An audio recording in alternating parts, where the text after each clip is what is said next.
Es claro que nuestro sistema no es perfecto, y aunque varios pueden creer que funciona porque no se ha derribado aún, me gustaría plantear el increíble costo que tiene mantener cosas como la producción petrolera, la producción de alimentos y de otras industrias. El costo de nuestro sistema es elevado y a todos nos toca pagarlo en cierta medida. Para muchos, el costo no es mucho, para otros, la deuda es impagable. El análisis que verán es independiente de una visión de izquierda o de derecha, y quizá encuentres cosas que tú ya habías notado, otras que no, y otras que quizá te causen algún dilema ético. Para poder hablar de errores, primero hay que tener cierta comprensión del sistema. De lo contrario, caeríamos incluso en más errores. Tal como hormigas, los seres humanos viven en grandes grupos. Esto les permite sobrevivir ante amenazas cuyas dimensiones superan a los individuos. Su simple número aumenta la complejidad de todo, añadiendo especialistas en tareas específicas, clases gobernantes y clases gobernadas, que con el tiempo se alejan más y más. Claro que, como manifiesta Hobbes, es preferible ceder ciertas cosas que regresar al caos y la barbarie caníbal que no deja lugar a la supervivencia humana. Se supone que esa es la razón por la cual la gente renuncia a varias cosas, con tal de pertenecer a la sociedad.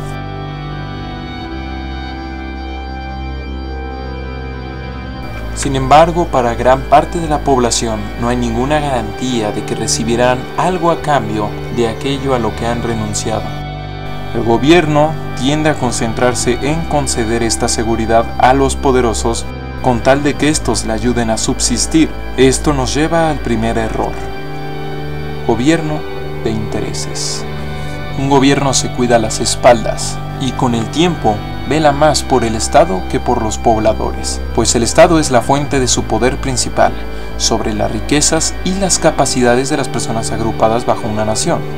El error es que con el tiempo las tensiones y las concesiones de un gobierno vuelven a las personas no más que cifras e índices, viéndose más como engranes que como humanos. De esta forma, los índices económicos o de innovación tecnológica se vuelven más importantes que los índices de suicidio e infelicidad, que no hacen más que crecer.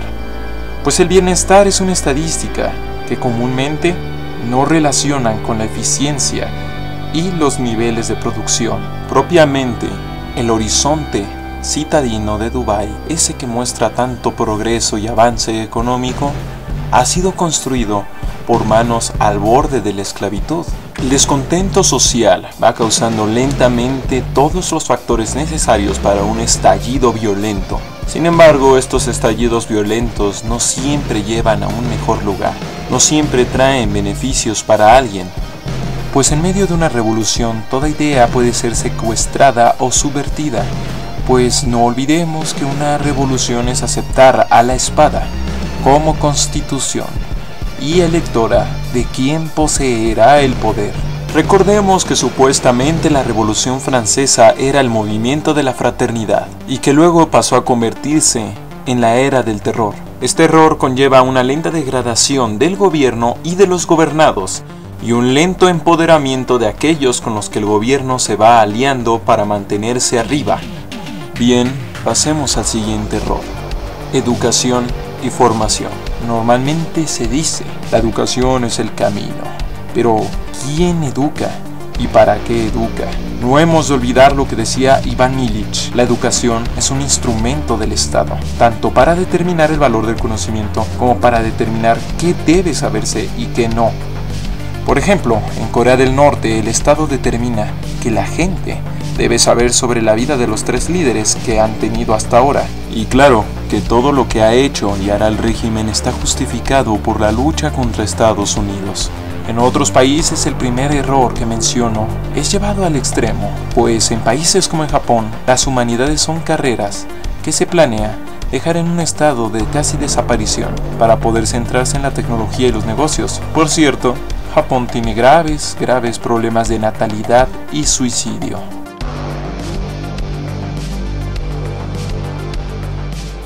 Ellos no son los únicos. Recientemente en México las carreras de humanidades fueron disminuidas en cuanto al número de estudiantes que podían aceptar. Esto gracias a mandatos de poderes económicos superiores al gobierno mexicano.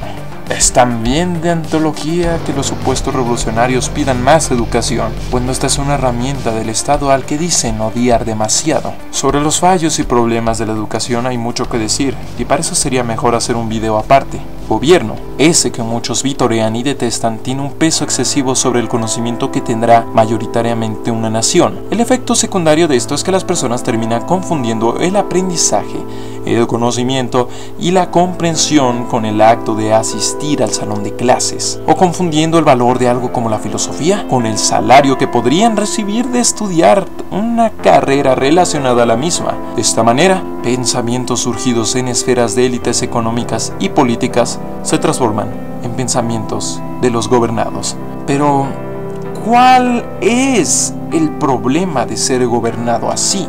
El problema de que alguien gobierne desde una cúpula alejada de lo que gobierna es ampliamente documentado en el libro Adáptate por las siguientes razones. 1. Una limitada y obstaculizada posibilidad de entender los problemas de puntos específicos y locales. 2. Falta de información acertada, pues normalmente se diluye por problemas en las jerarquías y en la recogida de datos. 3. Unilateralidad. Muy rara vez estos organismos escuchan a los pobladores de las zonas gobernadas por considerarles primitivos, idiotas o incapaces de gobernarse, por lo que suelen aplicarse soluciones que a veces solo terminan empeorando la situación. Otro gran error es la llamada democracia. Para resumir, hay muchos poderes que han regido la vida de tus padres y también rigen la tuya y la de tu gobierno electo. A esos poderes uno no los puede votar ni llamar a un referéndum sobre su permanencia. Muchas veces las personas tan siquiera saben de la existencia de tales poderes sobre sus existencias. La democracia es otro tema para hacer un video, pero de momento resumo. A pesar de que se nos diga que elegimos nuestro destino a través de los votos y elecciones, es claro que aquello es falso y deja a individuos aptos para servir a su comunidad como impotentes observadores de los problemas de sus localidades, tal como ya se mostraba en el punto anterior. Mal gobernados y con educación elegida e influenciada por malos gobernantes, tenemos un terreno ideal para que hasta la ciencia se vea mermada. La ciencia impugna. La ciencia es una herramienta eficaz, pero ¿quién es el dueño de la herramienta? Recordemos que hacer estudios, pagar salarios y comprar equipos no es barato. En este caso es ambivalente y depende del campo, pero para poner un ejemplo, muchas enfermedades sufridas por muchos no son investigadas, porque los que las sufren son pobres, y aquello no sería rentable para las empresas farmacéuticas que tienen un muy largo historial de prácticas inhumanas para aumentar su margen de ganancias. En otros aspectos, la ciencia siempre ha tenido una dimensión política que a veces los científicos son incapaces de ver gracias a sus educaciones formales, por lo que a veces tienen que aprender por las malas que un periodista y consecuentemente un político podrían usar un hallazgo suyo para justificar todo tipo de cosas sin relación, desde la eugenesia hasta la falta de regulación a alimentos. Recordemos pues que Monsanto usó glifosato, un potente herbicida cancerígeno, y lo hizo con impunidad, gracias al auspicio de sus científicos. También aplastó economías y a campesinos, escudándose en lo científicamente bueno de sus transgénicos. Hay más casos de científicos usados de formas similares con fines empresariales. Si quieres verlos, te recuerdo que en los créditos siempre dejo fuentes y material de consulta. Este tema ya lo estoy tratando específicamente en el tema de la comida en otra serie de mini documentales.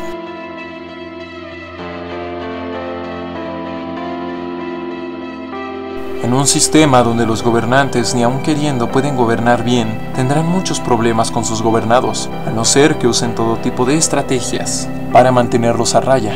Ya he dedicado un video a la manipulación, así que aquí me centraré en otro aspecto. Desde que nace el individuo empieza a ser procesado en una cadena de montaje que lo lleva de institución a institución para decirle qué debe saber, qué debe creer y qué debe hacer con su vida. Los pobres no son vistos como errores del sistema, de hecho son parte sustancial, pues sin ellos las industrias que requieren mano de obra barata se congelarían. Los pobres, como no suelen ser educados por las escuelas, se educan a través de la televisión, que tal como diría Daniel Prieto Castillo en su libro Retórica de masas y manipulación masiva, La TV, a través de telenovelas y programas del corazón, les enseña cómo debe lidiar con problemas de todo tipo, desde lo moral, lo político, lo económico y hasta lo cotidiano, con un montón de moralejas expresadas a través de sus historias, donde los malos siempre pagan y el pobre humilde siempre triunfa. Claro que al final de la historia el pobre humilde siempre por alguna razón termina con una riqueza, ya sea de una herencia perdida o porque se ha casado con alguien de otra clase social. No se trata solo de bajar de peso, solo lo hacemos porque podemos. Seremos perfectas. Sí, amiga, vamos a ser princesas también. Por otro lado, en Comunicación de Masas de Herbert E. Schiller, también muestra lo que es la buena vida. Eso a lo que debe aspirar para sí mismo el individuo, aunque sea en apariencias. Los de clases más acomodadas reirán de los intentos de los marginados por existir en un mundo donde existes debido a tus pertenencias, mientras ellos caerán en la misma jugarreta del anhelo y la sensación de miseria infinita. Tal como muestra Pierre Bourdieu en su estudio La miseria del mundo, las clases medias se sienten miserables por no poseer los beneficios de las clases altas, y las altas repiten lo mismo con las élites. Así que al final, para poder mantener el consumo ilimitado, a todos se nos hace sentir miserables, con más y más y más sueños, y más y más y más productos que ayudan a crear tales sueños. La forma de lidiar con la violencia y la miseria que surgen de estas acciones es aislar físicamente como ideológicamente a las diversas clases sociales. De este modo las clases se temen o se incomodan unas a otras como si fueran pobladores de distintos mundos, culpándose entre sí sobre lo que está mal en el mundo. Esto genera un estancamiento moral, social, económico y anímico de la sociedad en general. El error mayúsculo que hasta ahora puedo recalcar es que todo el potencial, todas las posibilidades, todas esas vidas simplemente se pierden para siempre en un sistema profundamente misántropo. Se supone que en la Ilustración las sociedades abandonaron la religión para centrarse en el humano y no en los dioses, pero los hechos muestran que hoy el humano no es prioridad del humano. Justamente hay bastante gente que se aprovecha de los errores del sistema para poder vivir a expensas del mismo, pero eso es tema para otra ocasión. Los errores presentados son un tanto básicos. Varios subsistemas tienen errores que a manera de un lastre gigantesco frenan los esfuerzos de millones de personas. Y es que hay millones de personas que no tienen mayor intención de hacer el mal, o de generar desorden, o de ser corruptos. Gente que de manera honrada solo hace su trabajo. Sin embargo, el propio sistema les hace ser parte del desorden y el caos. En este sistema es muy difícil no contribuir a lo que está mal. Algunos índices mejoran, eso es claro, pero otros empeoran. Y es que si tuviéramos recursos infinitos, quizá tendríamos, entre comillas, tiempo infinito, pero no es así.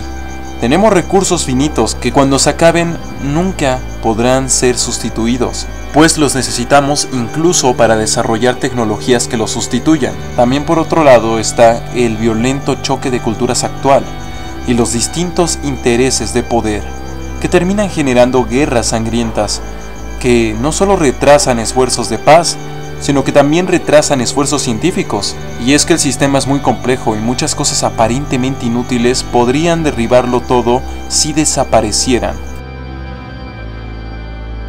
En la siguiente parte de este mini documental trataremos con la complejidad del sistema, la llamada psicohistoria y la hipótesis de la historia cíclica. Por demás, si es posible, habrá una tercera parte que habría de ser la culminación de estos estudios, junto con una recopilación de opiniones de expertos a los que espero poder entrevistar. Gracias a nuestros 6 Patreons por hacer posible estos videos, también gracias a nuestros 2 Patreons extraoficiales. Recuerden que si gustan del contenido del canal pueden apoyarnos a través de Patreon o de otros medios.